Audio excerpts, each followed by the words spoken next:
I have scheduled as one-on-one Yeah. with Coach Blu. Okay, let me try to refresh it. Try it again. I've got some questions here too. Good, because I don't know if anyone knows I haven't been promoting this. Okay, so is it the meeting ID 843? Yep, we're live. We are live. We always like to do the funny little. Not sure if I can join you today. Yes, you can. Why is it saying I can't? Oh, okay. Welcome, TikTokers. Welcome, YouTubers and LinkedIners. What else? Twitter. Yeah, Twitterers. Tweeters. I kind of like the sound of that. Yeah. Hey, look, you didn't think you could do it, and there you are. Because I found a different meeting. Absolutely. So, well, welcome aboard, Miss Marissa. Hello. We'll wait just a quick sec, get some more people on here. In the meantime, welcome to One-on-One Live with Coach Blu and the sidekick, the extraordinaire, athletic director of Team Addict Athlete, Marissa Robinson. Hello, everyone. How are you doing today? Good. Awesome. Lots of shop keep to take care of right at the beginning, right? Oh my goodness. We are in the midst now of the Project ELF experience. This is the way that Team Addict Athlete can give back to its community. It is a Sub for Santa type experience where we can gather funds and families that are struggling, maybe financially, maybe they themselves are in recovery, dealing with some issues. And we can help provide some Christmas. And so we have several more spots open. So if you have the need, contact Marissa, Marissa at addict2athlete.org, right? Yes. And I can get you an application. We are hoping to have all applications turned in and collected by the end, probably in the next 7 days, so that we can start our organizing and shopping and all of our Santa's elves stuff to get Christmas together for all these families. So Addict to Athlete is a 501c3 nonprofit organization that helps individuals erase addiction by replacing it with things of greater value, specifically health, wellness, recreation, service, team unity, relationship building, skill building. Man, you name it, Team Addict to Athlete does it. Yep. And so for all of you new folks here on TikTok or the YouTube network out there, this is our weekly call-in show. Addict Athlete hosts its own podcast where we release several podcasts a week,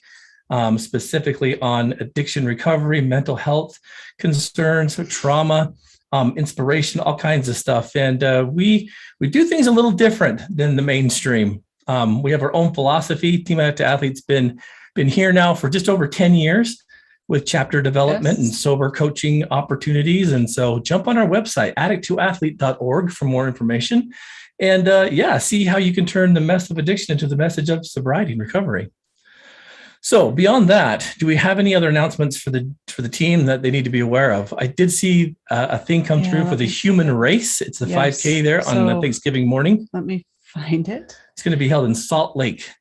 Yeah, so we're going to be doing a 5K on Thanksgiving to help with raising funds for, I believe it's the Utah Food Bank. Yep. And I think it is in Draper, Utah.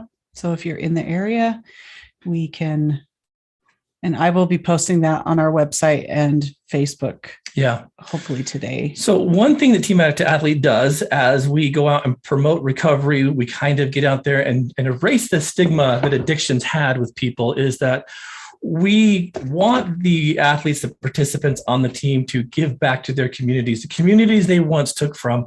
And so just since its inception, Team Addict Athlete has said, if you jump on the team, then we're going to have you be part of this process by attending and competing or serving in one nonprofit race or event each month. This is how you give back and how you erase negative behaviors and replace them with absolutely. And so ones. We, as a team, show up to some of these 5Ks that are nonprofits themselves that need to raise some funds. And so when you have 10, 15, 20, 30 or more athletes that show up and register, that can definitely be a huge impact on whoever's promoting and putting on the race.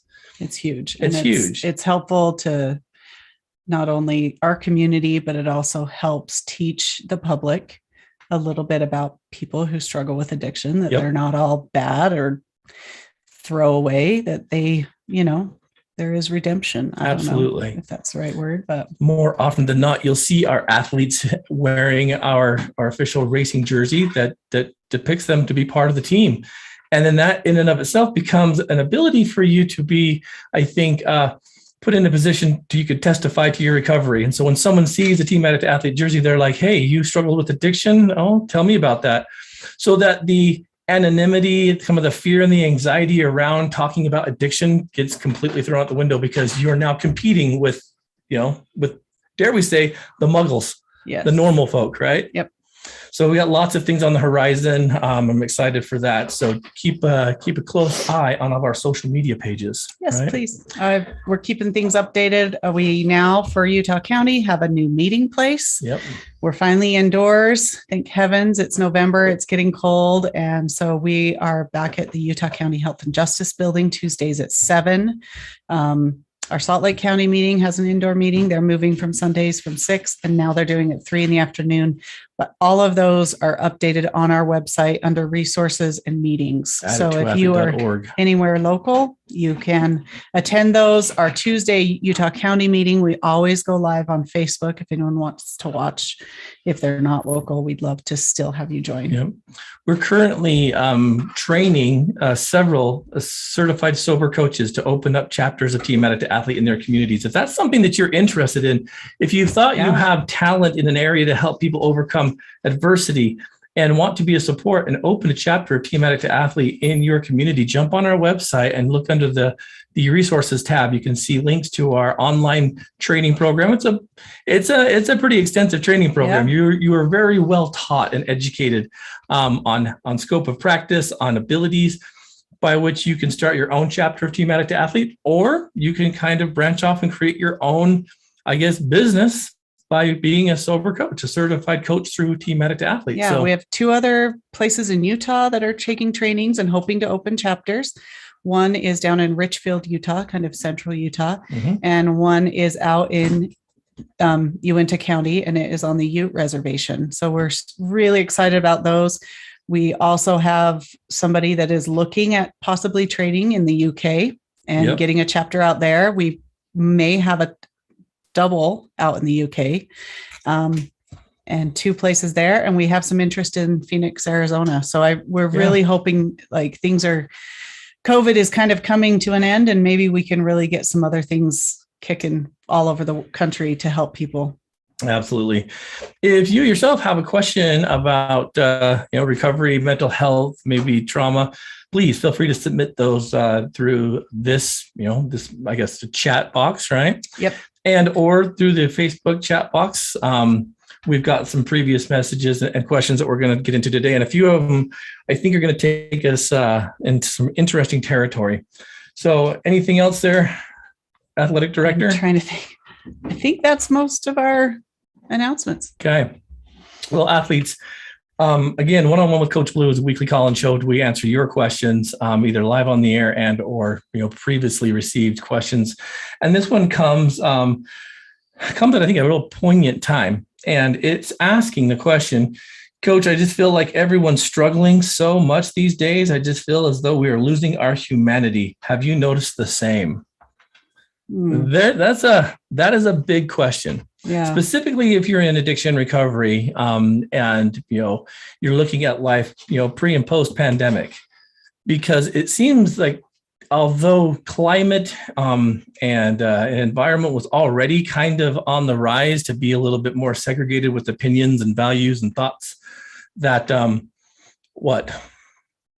Just look up sometimes. Oh yeah, I know all the TikTok people. They know. Yeah. Now you got me way off track. I know. So even though that the political climate and just kind of some society things were already on the rise, the pandemic sure kind of threw us all for a loop. But really, what this person's talking about is: are we losing our humanity? Yeah, Marissa, how would you define humanity? I don't know, like that we all have a common denominator. We're all humans, and how do we connect to each other, and compassion and love, and you know what I mean? Yeah. That it's not like we're on separate teams here, but how can we help each other because we're all on the same team. And absolutely, absolutely, it's the common interest in self-preservation and human preservation, being able to interact and to work amongst one another, free from bias and judgment, and with I think the ability to learn and to extend and even change thoughts and opinions if needs be. But what I've noticed is, especially with this question, because it goes a little bit deeper as to why this individual felt this way. Mm-hmm. And it just feels like, from the things that they're watching on the news, which I think is horrible. I do not recommend anyone watch the news ever. I think the news it sets most people up to act like we're on different teams. It does. So that already puts a divide. If you're consuming a lot of that content, then it's trying to tell you that everyone's different and everyone's, which team are you on? And it's never a good thing. Never helpful. But as I was thinking about this, I thought, when people feel that their attitudes reflect a very strong kind of a strong, moral conviction, that gives them, I guess, maybe the permission to dehumanize other people that maybe don't have the same as them. Yeah. And I've seen a lot of dehumanization with regards to, let's take the political climate just as a pulse. We're seeing that people have different views, and that's a personal attack on people for some reason. And instead of just saying, well, that's your opinion, this is my opinion, and moving on, it becomes kind of this steroid injected, like chaotic, like battle for really what purpose? Because there really is no winners in here. But seeing someone else who maybe doesn't fit into your box, it's starting to trigger anger. And we're seeing this with people with the inception of the term Karen, right? For anyone who's really, I guess, named Karen, I feel bad for them. Yeah. Because now there's a label to that. And if there's a fear or an anxiety or a confrontation, it's always going to be labeled as that. And I think it's doing society probably not a real good favor. Are there people that do dumb things? Absolutely. Yeah, for sure. But, to view it as though it's a threat or a form of acting out, I think puts people into this, this reactive mode. Yeah. And we end up doing things that we probably wouldn't have done. Again, we get possessive. What's mine and what's yours, rather than we're all together. And the second you start feeling possessive about something, it's going to put you usually on the defense because you're trying to protect. Yeah. And when you do that, then sometimes you say and do things you probably wouldn't if you're not thinking that you need to protect something. Absolutely. I think fundamentally it becomes kind of a state of perception, because people on both sides of an argument have a very exclusive perception as to what it is that they're putting their emotional attention towards. And I really think that some of that stuff needs to be left at the gate and, have an open mind for many different possibilities. Yeah. But when we see things that are kind of like crazy, like I did catch a little story on TikTok about people gathering in Texas thinking that John F. Kennedy Jr. was going to magically appear and take over the government. Wow. I'm thinking, are you guys serious? Like, you know how mortality works, right? This many years later, he's showing up now. And I'm like, really? Like, what's happened? And they look pretty sane, but then they start talking and I'm like, egads. Maybe not. And I'm thinking, hey, who has time for that? Shouldn't you guys all be at work?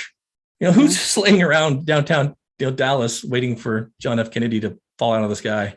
It's weird. Is that not weird? That's weird. But they believe it. And so, all right, no problem. But in this message, it goes on to say, I've noticed a decline in decency, integrity, ethics, forgiveness, respect, thoughtfulness, self-reflection, empathy, civility, morality, generosity, hope, and honesty. I see a decline in these things. How do we bring those back? Yeah, that's sad. That's funny because those attributes are all attributes that you lose when you are struggling with addiction as well. You noticed? Yeah. Mm-hmm. So if we treat it as if we're in recovery from the mental anguish and the political unrest and the opinions of others that may not belong to us, if we use the same principles that we use for addiction recovery, can you imagine what would happen? Yeah. Being and having an open mind and being okay if someone else doesn't share your same thought or opinion. I've noticed that people don't typically come across the aisle if you are still yelling as loud as you can or using a platform to preach your own, your own interests. So what's the point, really? Right? Yeah. I don't think anyone's ever been like, you know what? You're right. It's like we see sometimes with the church we belong to. Sometimes there's anti, people out there that try to persuade your opinion religiously because they say, well, your person not lied to you and you're following the devil. Okay, Yeah. But like I've never seen anyone walk up to somebody like that as they're handing out anti-literature and being like, oh my gosh, you're absolutely right. And then turn around and join him on the soapbox, giving everybody the bird. I've never seen it. It doesn't happen that way. Yeah. So what is it about the person that's pushing those kind of things? What does it say about that person? I think human decency comes from allowing other people to flex some of their emotional muscle without trying to feel weak yourself. Like our opinions don't matter much. Does that make sense? Yeah. So I think it's an interesting question. I would say, what determines what really matters in your life? Well, and one thing I've noticed is whatever you focus on expands. If you focus on the negative, if you focus on just seeing that, just poor treatment of people, you're going to see more of that. That's what you see. Like, when you're looking for a new car and you find something that you really like, a while ago, we were looking at a Toyota Prius. Everything I saw driving down the road was a Toyota Prius. I was a little shocked that I'd never noticed how many there were on the road. But when you look for that, that's what you see. Yeah. So, I guess my advice would be is if you don't want to see that, because yes, it's there and you'll see it, try to look for something else. If you're looking for the kindness, if you're looking for people being, treating people wonderfully, you're going to see that and you'll be able to see more of it. Yeah. And so, what you want to have or see more of, that's what you've got to think about, talk about, look for, and you will be able to see it. And so as I was looking into this question, I got thinking about what this month, November, really kind of, I guess, leans towards, and that's that gratitude, that mindset of giving thanks, right? And I still think there's a lot of good in the world, despite some of the negative garbage we see. People mocking people trying to, pick fights and arguments. It's all stupid. It's all high school kind of type behavior. In fact, I watch a lot of TikTok videos where it shows people getting in fights and arguing with cops and pushing people around and pulling pranks that aren't really funny or pranks. Yeah. And I'm thinking, that's kind of sad. But then I bumped into one that was, it was called, Restoring Humanity almost, right? And it was showing and depicting acts of kindness and gestures that really I was like in tears.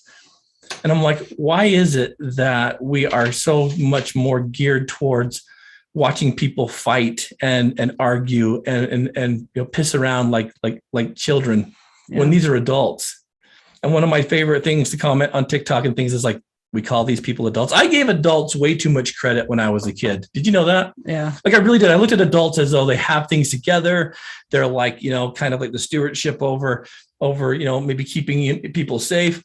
Nowadays, the adults are children themselves. Yeah. And it's kind of a sad thing. Does it make sense? I used to be so nervous around adults, but now I'm watching these adults that are doing the dumbest stuff. And I'm like, really? Yeah. Really? How old are you? I've watched people pick fights with people in carpool lanes with their kids in there. Oh, yeah. And I'm like, are you serious? We call these guys adults. Yeah. Nonetheless, how do we reclaim it? I think we start doing good. And this is something that I wanted to do despite this question coming forward. And I know that this is going to be kind of out of the comfort zone to a lot of people, but if we're going to combat some of that negative stuff, we've got to start seeing the positive stuff, which means you athletes, listeners, people abroad need to create it. Yeah. So Coach, not only what we're going to look for. Oh yes. What are we going to do? We are going, our behavior is going to start being the things that we want to see more of. We're going to call that the Give Thanks movement or something. And I want to start hearing about what you guys are doing, what you've seen, what you're doing. To promote random acts of kindness, maybe even developing acts of kindness, because we need to start sharing this stuff in a world that's full of people being labeled as Karens and Was it Carl's? I don't know what the male version of that is. Kevin, Todd's? as Is it you said Kevin's? the I other. don't know. Well, we made that up, but I don't know. I don't know. But I know it's kind of uncomfortable because there's a lot of times when we don't want to be, I think, on the spotlight for doing something positive. There was a video I saw today of a veteran, an old man, and he was dumping some coins into one of those coin counter machines. Mhm. And this kid and his dad were standing behind him. And when his kid was realizing that his basket was empty and he didn't have many coins, as he kept going back to get the next little Ziploc bag of coins, the kid was dumping his coins into it. I've seen that one. And I'm like in tears watching this because I'm like, the old man had no idea. And they're dumping these in there, they're dumping this in there.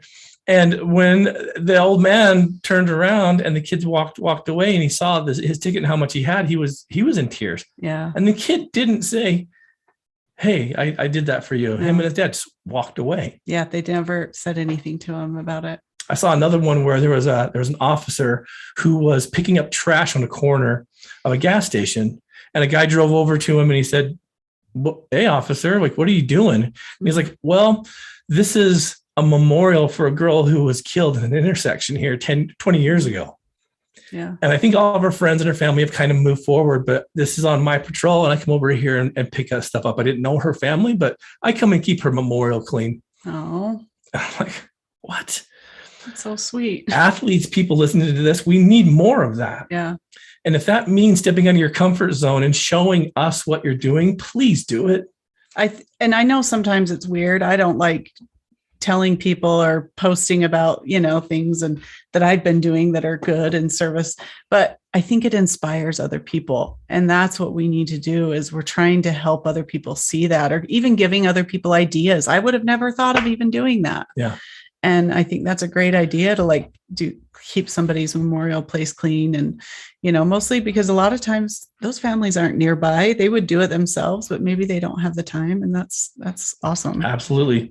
There's been times on Team Addict to Athlete where Marissa and I both have been in situations with Coach Jensen where we've been able to help people, from getting places to stay when they've been homeless. Just a couple of days ago, I was standing in line and there was a lady her card was being declined. And so Addict to Athlete paid for her groceries. I did that a couple of weeks ago. Did you do that too? So did I. Did you do that too? Yeah. I've done that. See, funny. we didn't even tell each other. Yeah. Well, Why? she just was short. And so, I just paid the rest. Yep. And it was a daughter. It was a little, and I was shocked. It was probably an 8-year-old girl getting the groceries. And so, I don't know what was going on, but I thought it's got to be a bad one if the daughter's in there grocery shopping. And they were all essential items, and just canned goods and some milk. It wasn't anything frivolous. Absolutely. Addict Athlete's been able to help with school supplies and sports and recreation equipment and all kinds of stuff for the communities and for people. That's why the Project ELF is so important. And we, as much as we can donate, we'll still need more help. And so we'll be asking for others to jump in too. And you'll never get to see them open their presents or do that kind of stuff, but you'll feel it. And so there's a lot that we get to do. And I'm asking you, please, start posting the stuff. We've got to start seeing more of it. Yeah. And it isn't to boast or to say, hey, you're a champion at service, but it really is so that we can start restoring humanity. Yeah. Spreading that joy and that love. There's such a counterculture with this, specifically in addiction recovery. I see a lot of people that will post videos depicting someone under the influence, and they'll put music next to it and them stumbling, and they'll mock them. I can't stand those ones on TikTok. Yeah. It's not funny. Mm-hmm. It's very sad. I've seen videos where, they've mocked these individuals and these people who are dying from addiction. And I'm thinking, you person who's posting this must have such low self-worth that this is how you're going to feel validated. Yeah. So there's so much I think we need to do to counterbalance that, but it won't happen if you hide from it. Yeah. So let's get you guys posting, maybe thankful Thanksgiving month. I don't know, something, but let's start. And share. I'm going to keep repeating this because we need more. Do you have something? I have 2 questions. Yeah. Do you have something else that's needed? That's that. Okay. Let me find the first one. So someone says, is it true that for those of us who have experienced trauma, say like myself, my father passing suddenly when I was 21, that my mentality can be stuck there? I definitely don't feel like I'm 37 years old. I think I'm about 25 years old, but I'm not. That is a great question. That's a great question. Let's talk about trauma. Yeah. What do you know, Marissa, about the way that our minds perceive trauma? Like, what do you? I don't understand all the clinical stuff, but I do know that, when you're in situations that are pretty traumatic, our minds, we protect ourselves. So whatever it needs to do to save us from more and something that's unsafe or scary, it will. For some people, that's like a type of disassociation. That may be, and sometimes disassociation can be really extreme to the point of like multiple personalities.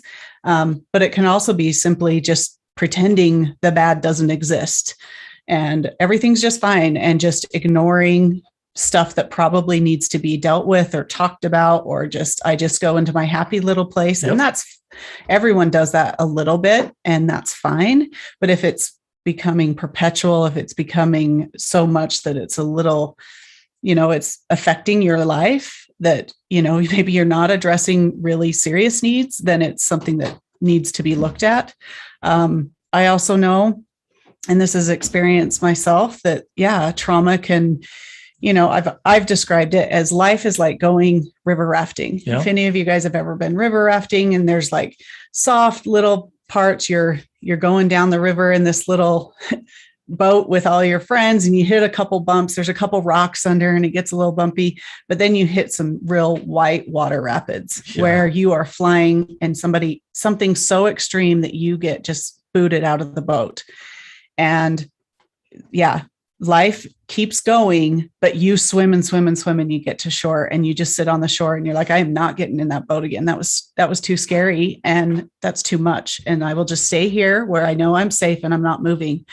But life keeps going. And oftentimes what that looks like in real life is, maybe if you had a traumatic event, like you're saying, a passing of your father at 21, you may have that's way too much to handle. So you just got out of the boat.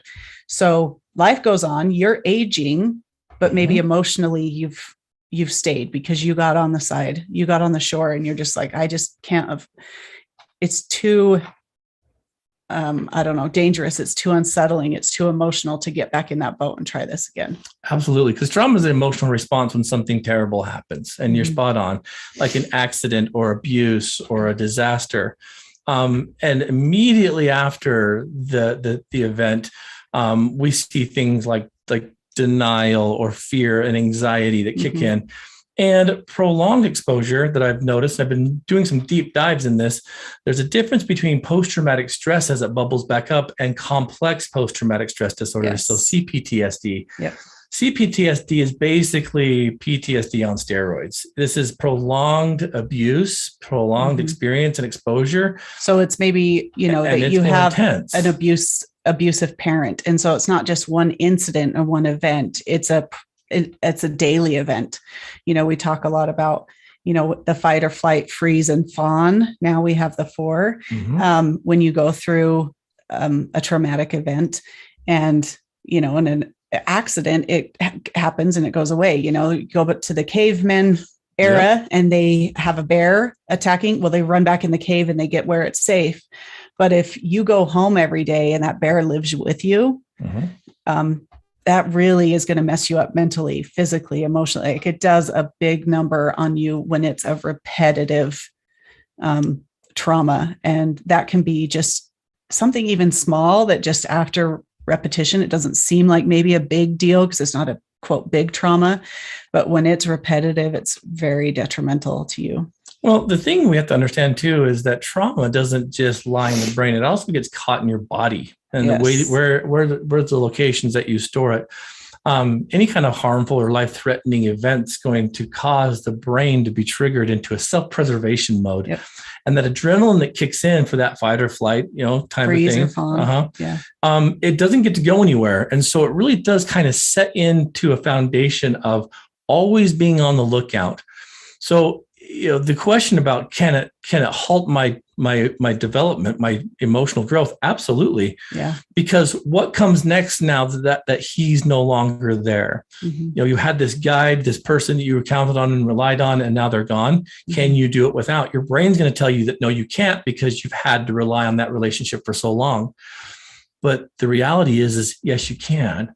And it's super. Well, and it also tries to tell you, well, if dad's gone, then I can lose this other loved person, this other one. And it will often can keep you from making other relationships because of that fear, or withdrawing from relationships you have that maybe they'll be gone. And it's, protecting yourself emotionally, that you don't want to, get too close because it hurts when relationships end. You got to remember where trauma kind of lives. And when adrenaline is released, that the prefrontal cortex, right, in your brain, it essentially shuts down. It's mm-hmm. like game over, because the prefrontal cortex is kind of part of your cognitive skills, right? Your emotional expressions, your problem solving, your memory, mm-hmm. your judgment, motor control. It's all those important things.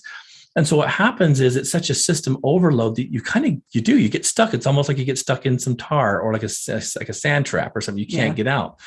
And so trauma effectively imprints in your mind there, and it can trigger all kinds of developmental issues, and so absolutely it can. So how do you get through it? Anxiety is a big part of trauma, because mm-hmm. we're afraid to re-expose ourselves to it because it hurt so bad the first time. What you'll find is that you can create a monster out of a trauma when it should be, something a little more manageable, because there's a fear of having to re-expose yourself to it. Yeah. And when you looking at fear, we discuss this a lot. Fear is, the worry of the unknown, something else that's bigger. And our brains are pretty incredible. Our imaginations, most people's imaginations are huge, and we seem to always make it much bigger than it really is and much worse than it is. And so that protection keeps us from what it could be or how we could make it more manageable. Yeah. We blow it up. How old did this individual say they were? 37. And the trauma happened? Says when she was 21, but she's feeling like she's, maybe so 25. Essentially, you're kind of in this developmental stage that is kind of important in the overall scale of life. And that is intimacy versus isolation. So intimacy has nothing to do with a sexual relationship. It's emotional intimacy, the way you can give your heart to others freely and have your emotional and intimate needs met, right? Mm-hmm. So if you have a trauma in that stage and you now think, I've got to protect my heart because this hurts so bad, you will begin to emotionally isolate. Mm-hmm. Even if you're married and you have children, you have people, quote unquote, around you, you will still emotionally isolate, which can be just as damaging, right? Yeah. And so really the growth, I guess, that can come from identifying what the source is, how it played into your life, and then working through it through like EMDR therapy. Mm-hmm. There's talk therapy. It can be, oh my goodness, mindfulness, relaxation techniques, mm-hmm. journaling, social support networks, learning other coping skills, learning other life skills to help build your confidence that, hey, I'm not, I can handle this. It's not so bad. Like you're saying too, being able to address and do different kinds of mindfulness to help bring down that anxiety, so that it becomes more manageable. Well, if you think about it, what this individual is going through is the fight or flight response is gone, and now they are freezing. Mm-hmm. Now they're kind of locked in at that spot, right? Yeah. And so really the event, when you can identify it, push through it, we'll call it erase and replace, right? By doing that, you can unlock yourself. It doesn't take away the fact that you still miss him. Yeah. Doing that doesn't erase, mostly when there's, just a loss of a relationship or really, whether it's, through death or a relationship ending or moving on, like it doesn't take away what happened or the emotions, right? Because you still love that person and miss them, but it helps you be able to handle your emotions currently so that you can keep progressing. And one of the only things I've seen work in this, I guess, degree of emotional awareness is if you can literally, as we say frequently here on the podcast, turn the mess into a message. If you can attach your healing to something tangible, something you can taste, feel, smell, see, experience, it will be easier for you. This is why I see people that have tragedy in their lives and they do something like put on a 5K race, raising money for first responders or memory of someone. Doing a service. They build the memorial for someone. Doing a big service project on the day of maybe your father's death, something that he loved, giving back to a community that he had a connection with, gives you more purpose and helps you find meaning in that grief. I love these things. And if anyone ever needs help with this kind of healing process, you have a team behind you that can help you come up with ideas and strategize what you can do to turn that mess into a message. It's what the premise of what Marissa's degree is with recreational therapy. It's about being able to restart something to be a part of by doing something tangible. Yeah. And I really do think that helps immensely. And it's not forgetting the person you loved. It's about honoring them and doing something super important because of it. So it's a great question. We use EMDR as a method for healing on Team Addict to Athlete through our health and recreation. And it's kind of a nice thing when you're doing that out in the open and you're hiking and you're figuring things out, you're running, you're walking, you're exercising, because it makes the process more fluid. So if we can help, please reach out. But yes, that is exactly why you're in the freeze mode. You run the risk of creating what's called secondary gain, meaning your trauma has been so deep, it's beginning to put purpose behind a misconception. Does that make sense? It's starting to say that you are now this person because you've had this experience. And so if you let it go, who are you without it? And that's scary. You got a lot to offer. So it sounds like if you're asking this question, it's time to heal, right? Yeah. Thank you for submitting that. That was a great one. Another one says, what are some good strategies that people who live with bipolar use that are effective and healthy? So does it say which kind of bipolar? No. I'm assuming then that this is probably kind of like the main one. This is the manic and depressive cycling. Probably. There's a lot of coping skills. First and foremost, the thing you have to do that I have every person I deal with and work with that struggle with bipolar disorder is to accurately document their cycle, to be able to start predicting it, which is kind of a crazy thing because I've noticed that a lot of times we don't realize we're under that duress. We think it's just situational things, but we don't realize that it comes in a pattern. I remember working with one young man who we're very close to, who when we spent the time to get to know him, and I don't think this should be a diagnosis that's just, shot from the hip. I really think we need to do better diagnosing it because when I was working with this individual and I thought, let's go back and start, like reporting it and documenting when you felt good, when you felt low. We got right down into the days of the week, the weeks of the year, and began to really kind of say that your cycle is pretty strong.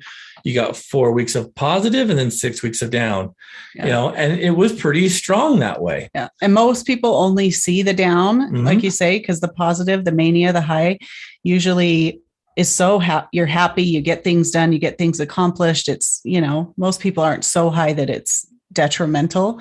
And so the down is what sticks out. And so people usually just address the depression. So being able to see a pattern in it and what that is will really help you because there are triggers that can trigger a bipolar swing, but most of the time it is like you're saying, it's on 4 weeks up, 6 weeks down, or something like that. Or every, I've seen with some people, it's like every spring, fall, and, dead of winter. So it's 3 times a year. And, if that's coming, what are some things you can then look at coping skills or resources, professional support during those downward swings where it gets really scary. The next one is to let people in. The people that you have relationships with need to know this. And they also need to know that although we can do some stuff to kind of corral some of the emotions, it will never just go away.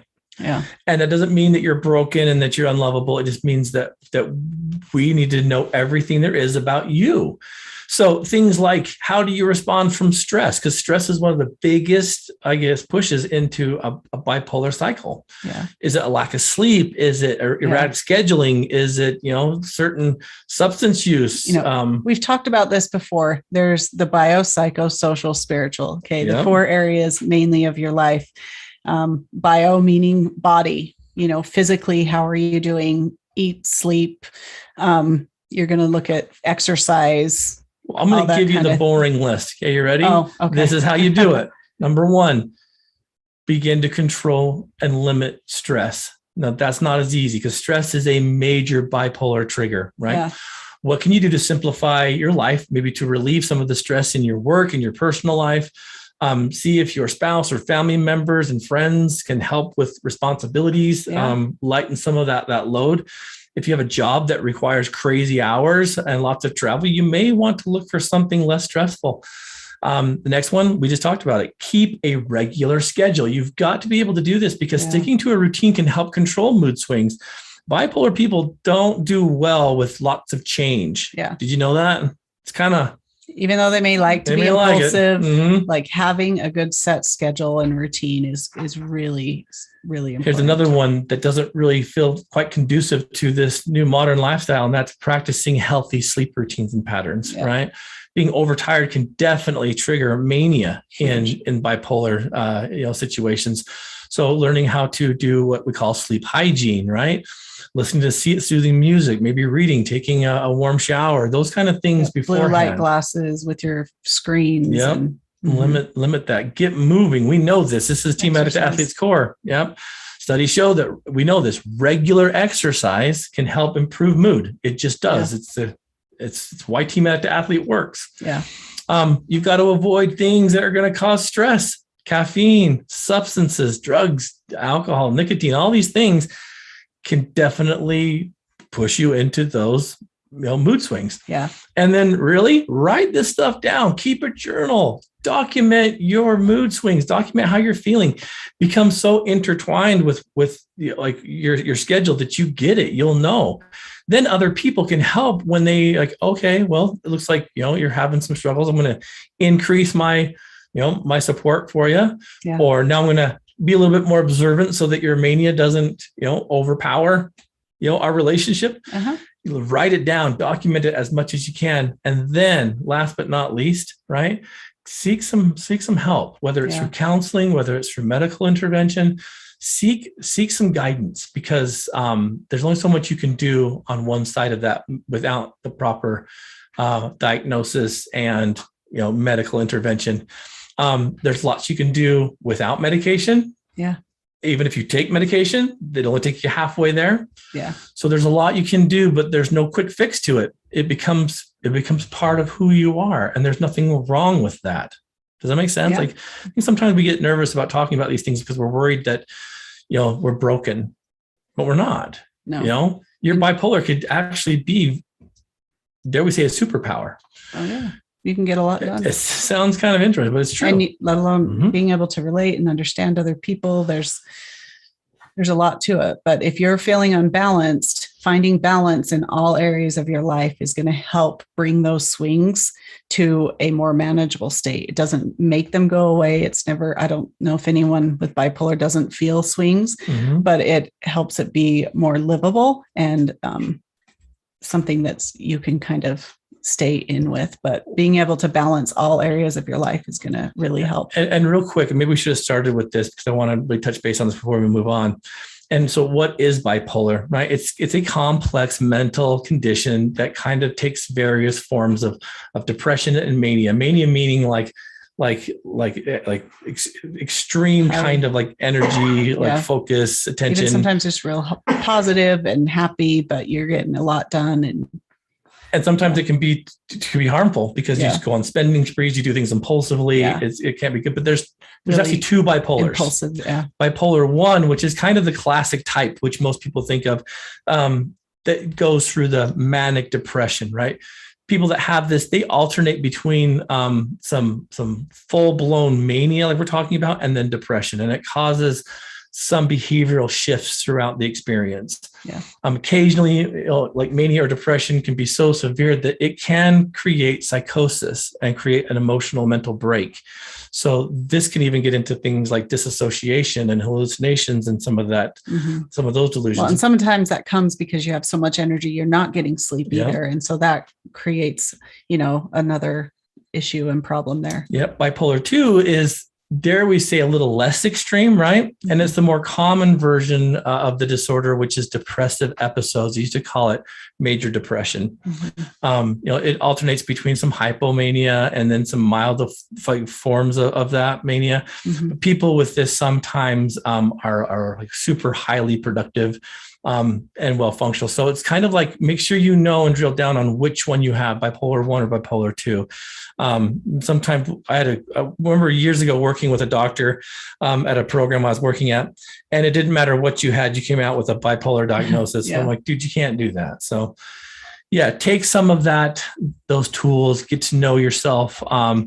If you're usually upbeat and outgoing, or have like a super irritable mood swing, get it checked. If you're reacting to like fast speech or racing thoughts, do you feel like you have endless energy? Maybe a decreased desire or need for sleep. Maybe you're impulsive or self-destructive behaviors kicking in. Chances are you've got yourself some bipolar going on, but get it professionally diagnosed. Yeah. Don't just do it online. Right. Agreed. The online stuff can help you get you started and find out a little bit more about yourself, and maybe even being able to look for a therapist or a professional with some experience in bipolar. But you probably should look into some. Yeah. Cognitive behavioral therapy works best for bipolar. CBT. Yeah. And that approach teaches people how to kind of contradict those negative thoughts and kind of create new behaviors and new strategies to help cope. So CBT get some help. CBT. I think that's all right. We are just about there anyway. Kind of at the end. So So anything else on their side then? Nope. Okay. Athletes, it's as always been a pleasure. You can check this podcast out this Friday. So if you want to share this, you can do so through that platform, or send them a link to the YouTube video or to the Facebook link here. And I think Twitter and all the other stuff, but who uses Twitter really? I do. Do you? But I don't even get on that thing. We probably should. But I want to thank Marissa and Max behind the scenes over there helping us get this podcast up and going. I want you to remember to tune into the Addict Athlete podcast. We got some great guests on the horizon. The Agents of Recovery podcast every Friday. Check that out. Check out the things that we're doing online, addict2athlete.org. Remember to jump on Facebook.